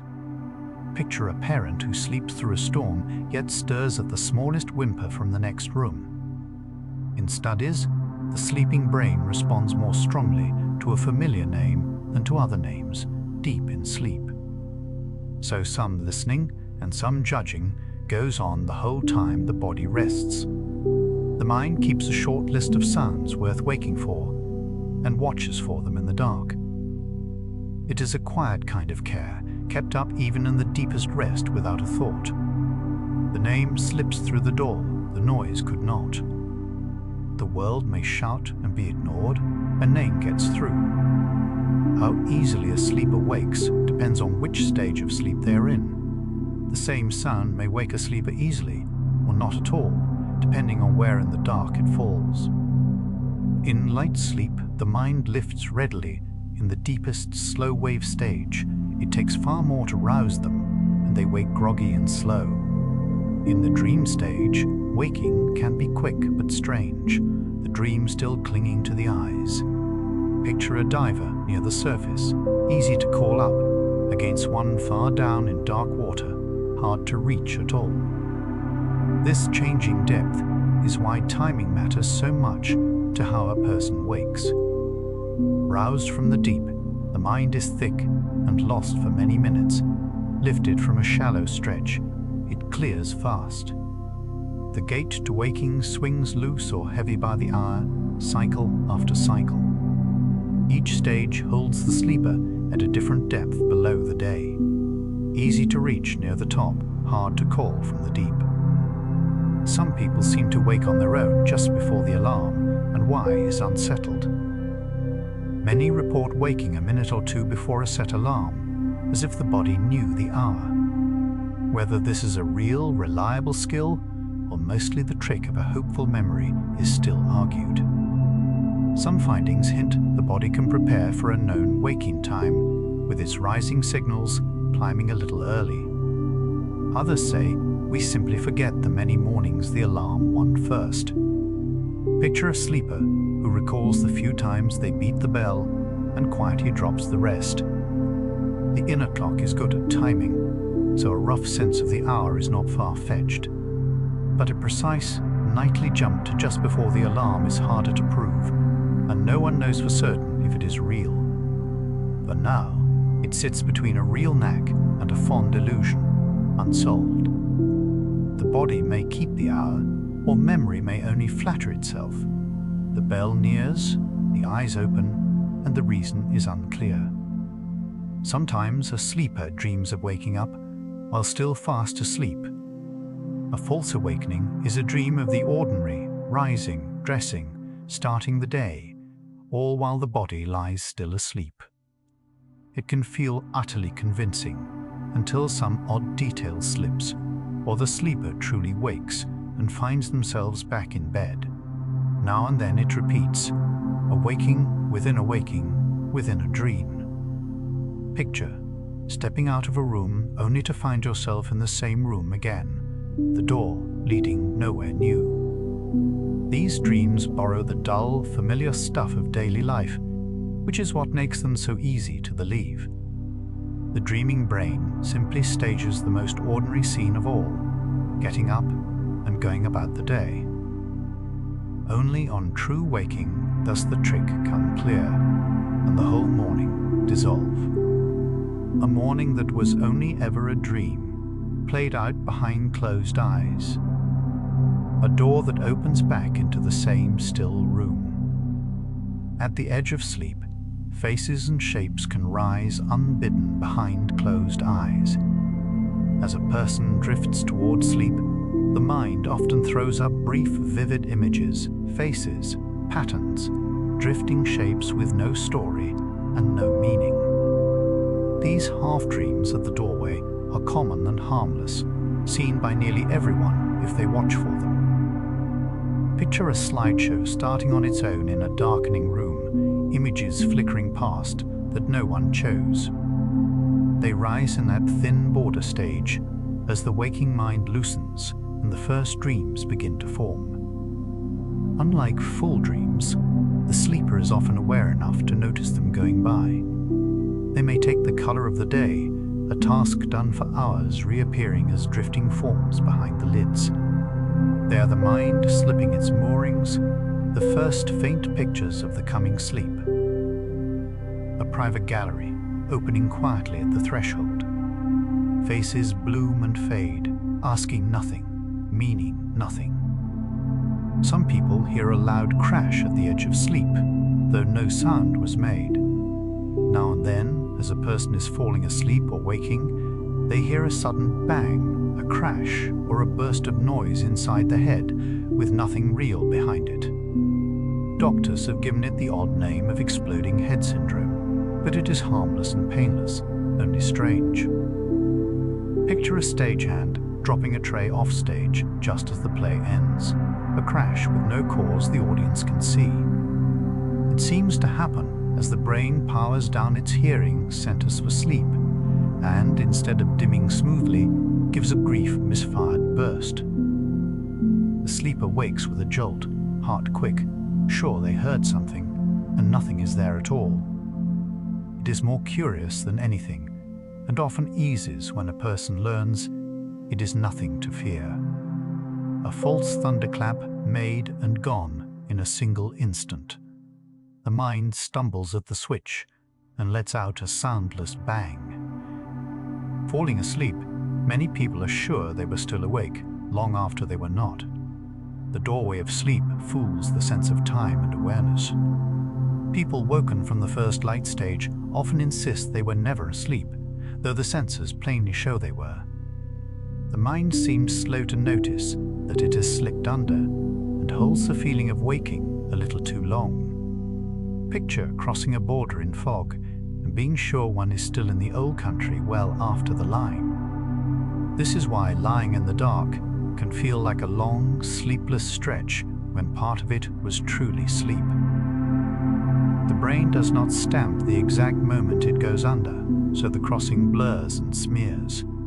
Light sleep and quiet waking feel much alike from the inside, hard to tell apart.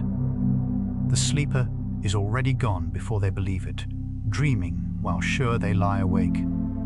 Awake, they think, while sleep has already closed the door. During vivid dreams, the parts of the brain that judge and plan fall quiet. When the brain dreams, it does not light up evenly. The deep feeling centers and the vision-building regions run hot, while much of the front of the brain, the part that reasons, plans, and checks for sense, goes quiet. This uneven pattern may be why dreams feel so real, yet so illogical. There is no inner judge to say a thing cannot be. Picture a film shot with the lights and cameras on, but the director's chair empty, scenes running with no one to call cut. Researchers see this front of brain quiet in scans of the dreaming stage, and it fits how dreams behave. But how it all adds up to the strange logic of dreams remains unexplained, and no one fully knows why the sleeping mind accepts the impossible. The pattern is glimpsed, the whole account is unanswered. The watchman dozes, and the dream runs free of any rule. Just before the dreaming stage, sharp waves fire deep in the brain like sparks before a show. In the moments leading into vivid dreaming, deep parts of the brain send out sudden sharp waves that travel up toward the seeing and moving centers. Found first in animals, These bursts seem to help kindle the dream stage and may feed the flurry of images and eye movements to come. Picture a few bright sparks thrown up before a fire fully catches, warning that the blaze is near. The waves come in quick volleys, tied closely to the darting of the eyes beneath the lids. Researchers think they may carry some of the raw stir that the dreaming brain shapes into scenes. They are one of the hidden machineries beneath the dream, mostly studied in sleeping animals so far. The show has its opening sparks, fired in the deep before the pictures ever begin. The kindling catches, and the dream takes flame. The chemistry that helps save memories runs low in dreams, which may be why we forget them. During the vivid dream stage, the brain's mix of signaling chemicals shifts, and some of those that help fix new memories drop away. Many researchers think this is a large part of why dreams, however vivid, vanish so fast on waking. The brain is simply not in a state to save them. Picture a camera running with no film loaded, catching everything and keeping none of it. The idea fits the speed with which dreams fade, and the way catching one at once helps a little. But whether this chemistry fully explains dream forgetting, or only part of it, is still argued and unsettled. Other threads, like the strange logic of dreams, may play their part too. So the low chemistry is a strong suspect, not a closed case, and no one knows for certain how much it explains. The theater plays to an empty reel, for reasons still in doubt. Inside deep sleep, the sense of passing time nearly vanishes. Time, so steady by day, loses its grip in the deepest sleep. Hours can pass in what feels like an instant, the sleeper crossing them with no inner clock ticking off the loss. Wake from the deep, and there is often no sense of how long one was gone. A moment or half a night feel much the same. Picture a dark tunnel with no markers on its walls, so its length cannot be felt from within it. The brain regions that track the flow of time seem to fall quiet in deep sleep, leaving no record of the crossing at all. This is why deep sleep can feel like a clean cut in the dark, a gap simply skipped over. The sleeper steps in at 1 hour and out at another, with nothing felt between. Time keeps running, only the sense of it lets go. The deepest sleep can feel, on waking, like no time passed at all. Because deep sleep leaves so little inner record, coming out of it can feel like a jump cut, lying down and rising with nothing in between. A sleeper who fell hard into the deep may wait sure that only a moment has gone, then find the hours spent. Picture blinking in a dark room and finding the light has moved across the floor, though no time seemed to pass. The dream stage, by contrast, can leave a sense of a long, eventful spell. But the deep is a smooth erasure, a stretch of the dark simply gone from memory. It is one of the plainest signs of how far from the waking world deep sleep carries the mind. The sleeper is set down and lifted up, the crossing unfelt and unmarked, a gap in the dark, closed without a seam or a trace. Dreaming may draw on the same brain network that carries daydreams and idle thought. When the waking mind wanders, drifting into memory and imagination, a certain broad network of brain regions grows active. Some researchers have noticed that this same network stirs during dreaming and wonder whether night dreams and daydreams share a common root. Picture one inner stage that hosts both the idle reverie of a slow afternoon and the vivid theater of sleep. If so, dreaming might be the free running of a system that never fully rests, only changes its costume by day and dark. But the link is still being traced, and how far it holds remains unexplained. It is a tempting thread between the wandering mind awake and the dreaming mind asleep. Whether they are truly two faces of one thing is unanswered, and no one yet knows. The mind may wander the same halls awake or dreaming. Animals very likely dream, though we can never quite ask them. A sleeping dog's paws may twitch as if running. A cat's whiskers stir in the dark. In the lab, sleeping rats that had learned a maze showed brain patterns during sleep that matched the very path they had walked, as if tracing it again in a dream. This is strong reason to think many animals dream in some form. Picture a hound asleep by the fire, legs paddling through some inner field only it can see. But we cannot enter an animal's mind or hear its report, so no one knows for certain what or whether it truly experiences. The behavior and the brain signs point one way. Certainty stays out of reach. So we say, gently, that animals seem to dream and stop honestly there. The twitching paw suggests a chase we will never watch, in a language we cannot read. A sleep worked through tends to leave the feelings of the day a little easier to carry. Across a sleep, the brain does not only file facts, it also seems to work over the day's emotions. People often find that a trouble which loomed large before a sleep feels somewhat steadier after, its sharp edge dulled. Researchers observe this softening again and again, tied especially to the dream stage. Picture a stone tumbled slowly in water, its rough corners worn smoother by waking.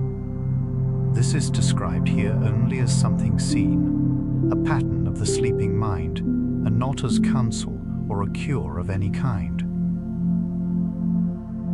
The night appears to help settle the day's weather in the mind, though how fully varies from person to person. The feelings are not erased, only, it seems, made a little easier to hold. Sleep tends the heart, as well as the memory, quietly in the dark. The dream stage may be where the day's strongest feelings are quietly turned over. Building on the softening of emotion in sleep, one line of thinking points to the vivid dream stage as the place it mostly happens. In this idea, the dreaming brain revisits what stirred it, but in a calmer chemical state, so the memory keeps while the sting fades. Picture developing a harsh photograph in a gentler bath. The image held, but its glare eased. Some findings support a special role for the dream stage in this work. Others find the emotional sorting spread more widely across sleep, and the question stays unanswered. It is an active and unsettled area. The dream stage may be the heart of this quiet labor, or one room of a larger house we have not mapped. For now, the claim stays qualified, promising but unproven, and no one can yet say for sure. The skill practiced by day often comes back sharper after a sleep, without more effort. Learn a run of notes, a typed pattern, or a physical move, then sleep, and people frequently perform it better on waking than they did before rest, with no extra practice between. The gain seems to arrive during sleep itself. Researchers link this partly to the small bursts of the middle stage and to the dream stage, quietly rehearsing and firming the new skill. Picture leaving wet clay overnight to set and finding it holds its shape by waking. This overnight polishing is one of sleep's clearer gifts to a learning mind. What was shaky at the day's end can steady itself in the dark, unattended. The practice is done awake, but some of the mastering is done asleep, without any effort at all. The hands learn a little more, while their owner rests. Waking straight from deep sleep leaves the mind thick and clumsy for a while. Rise abruptly out of the deeper stage, and the brain does not switch on cleanly. For many minutes the mind is foggy, slow and heavy, a state plainly named sleep inertia. Thinking is muddled, movements clumsy, and the sleeper may long to sink back under the surface. Picture an engine on a cold start, turning over rough before it runs smooth. This grogginess is deepest when waking comes from the heaviest sleep, and lightest when it comes from a shallow stretch. It is why a nap that dips too deep can leave a person worse off at first than before they lay down. The brain needs a little time to come fully up from the deep water. The fog burns off, but not at once, and not on command. Heavy and slow until the mind warms through. However long one sleeps, the drive to sleep again always returns, and its root runs deep. Sleep is not a debt paid once and done. However full a rest, the pull towards sleep gathers again with each waking hour, faithful as hunger, and cannot be finally escaped. No creature has been found that outgrew the need, or learned to set it aside for good. Picture a tide that no shore can refuse, going out only to come surely back. That so deep and unbreakable a need still has no fully agreed reason is among the great unanswered questions of the body. We can measure the pull, chart its rise, and clear it with rest, but no one can yet say from the ground up what it serves. The drive returns, sleep upon sleep, sure and unexplained. Whatever sleep is for, the body will not be talked out of it. The whole brain rarely sleeps all at once. Even in the deepest rest, some watch is kept. The ears stay half open. A name still slips through. Parts of the brain stir while others go under. Picture a great house where most windows darken, and one or two stay softly lit. Sleep, it turns out, is rarely total. The mind steps back from the world, but not all the way back. Something in it keeps a quiet vigil through the dark. It listens and sorts and holds the peace. Never fully closed, only mostly still. A house with one lamp always burning low. The mind draws back, but never all the way. Sleep is older than dreams, older perhaps than brains. It reaches down to creatures with almost no mind at all.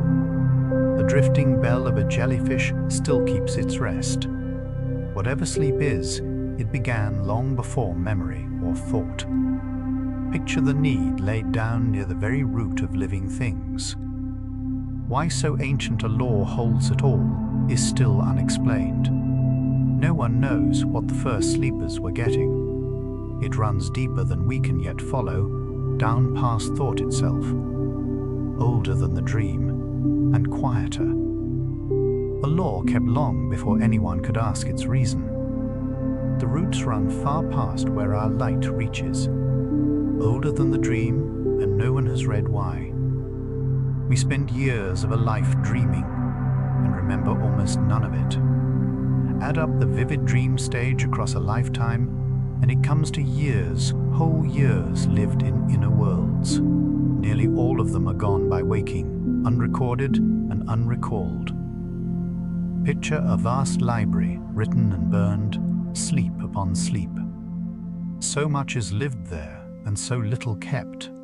A great unremembered country, ours and lost. We visit it faithfully and carry nothing home. Years spent somewhere we can never quite return. The theatre fills and empties and fills again. A whole hidden life behind the closing eyes. Years lived somewhere and almost nothing brought back. The sleeping brain writes and erases and writes again. All through the dark it files, sorts and clears. Then it wakes with the desk swept clean. The work leaves few marks the sleeper can read. Picture a slate covered in careful figures, wiped smooth by waking. The labor is real, the record is faint. Memory set, feelings settle, the day is put away. Done in the dark for the coming light. None of it asks to be remembered. A night of quiet work gone by waking. The hand writes on and clears the page for morning. Written and wiped. Set and cleared. All of it done in the dark. Careful figures, wiped smooth before the day. Dreams leave almost no trace by the time the eyes open. However vivid, they fade within moments of waking. Like breath off cold glass, They thin and vanish. The long shows dissolve into a faint sense of having been away. Picture the theatre emptied and dark before the house lights rise. Whole worlds gone before the day begins. A story told and unremembered by its dreamer. The reels run bright and keep nothing at all. We wake with only a mood and no map. So much seen and so little held. The night's great gallery, cleared by the light. Seen once and gone. Held for a breath, then lost. Bright reels running and keeping nothing. Inside a dream, the strangest things feel perfectly ordinary. The part of the brain that would object has gone quiet, so nothing seems amiss. A sky that is a sea, a stranger who is also a friend, all of it accepted without a blink. Picture a watchman asleep at his post while the impossible walks past. Why the dreaming mind takes it all so calmly is unexplained, and no one fully knows. The wonder is only felt on waking, never within. Inside, it all seems plain and true. Marvels pass, and no one thinks to doubt them. The doubter, it seems, has gone to sleep. Marvels pass, and the dreamer never blinks. Each night, the mind may rehearse the day in the dark. It seems to walk its routes again. It turns its troubles over. It ferns what it learned by light. How much of this is truly done, and how is still argued. Picture the day replayed softly, off in some inner room. The rehearsal may be real, or only partly so. We catch its edges, not its whole. The question stays unanswered for now. A quiet practice, half seen and half guessed. Perhaps the day is lived once more while we lie still. Or perhaps not, and no one yet knows. Perhaps the day is walked again while we lie still. So much happens while nothing seems to. The sleeper lies still, gone from the world, and the brain works on without them. Waves roll, fluid stirs, memories settle, dreams rise and fade. Picture a calm surface over a busy deep. The stillness is only the skin of it.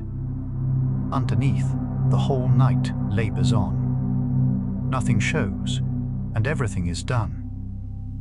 Quiet above, and busy far below. The most is made of the least seeming hours. A still body and a working mind. It sorts and mends and dreams. It clears the day away.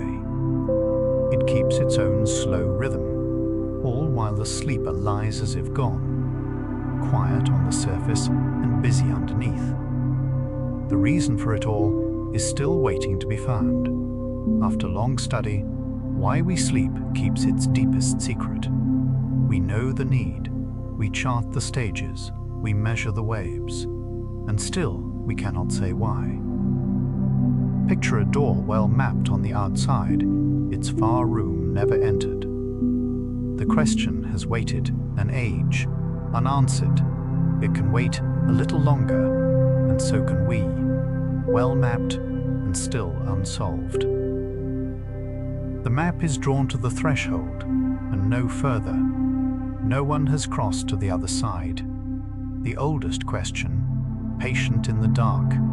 It waits, and we wait with it. Mapped to the threshold, and unanswered still. We close our eyes each day, sure of the need, unsure of the reason. From the whale to the fly, all living things bow to it, and none of them knows quite what it is. The pull is certain, the why is not. Picture the whole world dimming its lamps faithfully on trust. We follow the same old law into the dark. No one has read its reason to the end. Sure of the need, at peace with the mystery, the question keeps, and we keep sleeping. Eyes closing, the reasons still unknown. We rest on trust, and let the rest stay open. Sure of the need, and the reason still unread. Along the way, we followed the doorway of sleep and its small falling twitch, the great slow waves of the deepest rest, and the strange bright country of dreams where the body lies still. We wandered through the mending and the filing, the clock hidden in the brain, the fluid scene washing through a sleeping animal's mind, and the long open question of why any of it happens at all. Each one circled the same quiet wonder that the busiest, least understood work of the brain is done while it seems to be doing nothing. No one has closed that last question yet, and there is no reason to close it now. Why we sleep has waited longer than we have been here to ask. It can wait until waking, and so can you. Sleep is not the mind going dark. It is the mind at its quietest, deepest work, and it does that work best when it is simply allowed to begin. Let the waves and the clocks and the drifting tides fade into the background now. Let your shoulders soften. Let your jaw unclench. Let your hands grow still and heavy where they rest. Whenever you wake, a like or a few quiet words below tell us you'd like more of these hours, and that's how we learn to make the next one gentler. Another calm journey is waiting on the screen whenever you're ready, though there's no reason to reach for it. Rest easy now. Let the question keep, and let sleep do what it has always done, whether or not we ever learn its name. Sleep well.